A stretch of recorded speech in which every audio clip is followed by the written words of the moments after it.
La rinuncia all'assegno divorzile è definitiva? La scelta di rinunciare all'assegno divorzile in presenza di tutti i presupposti previsti dalla legge e richiesti dalla giurisprudenza è bene che venga attentamente valutata con il supporto di professionisti esperti. La rinuncia in questione infatti ha conseguenze significative, anche sotto il profilo successorio, ed è molto difficile rimetterla in discussione.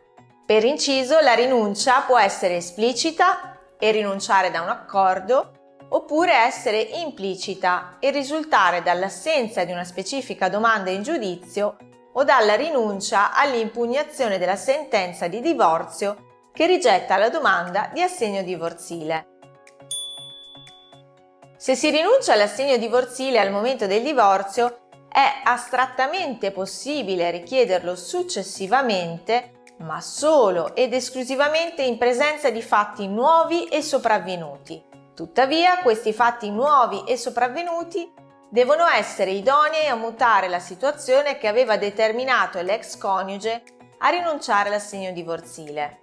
Quindi non è sufficiente un semplice ripensamento dopo qualche tempo. Né è sufficiente che l'altro coniuge abbia incrementato il proprio reddito e il proprio patrimonio.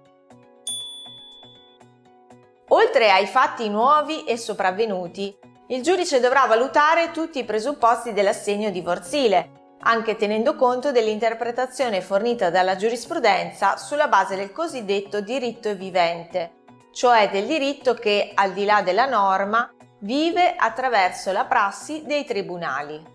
Per conoscere i presupposti dell'assegno divorzile, vi consigliamo di leggere i contenuti presenti sul blog del nostro studio Storari Studio Legale, di cui vi lasciamo il link in descrizione.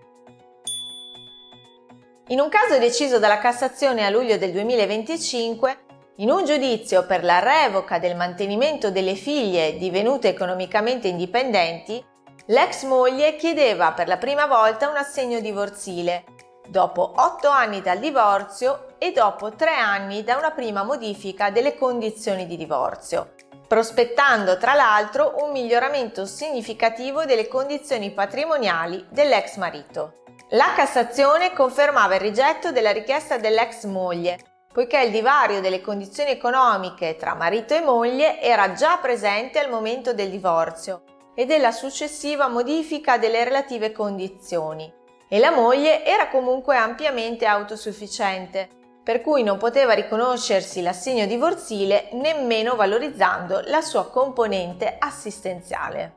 In questo caso, quindi, la rinuncia all'assegno divorzile è stata definitiva. Se questi temi vi interessano, trovate altri contenuti in materia di diritto di famiglia sul blog del nostro studio che vi consigliamo di visitare.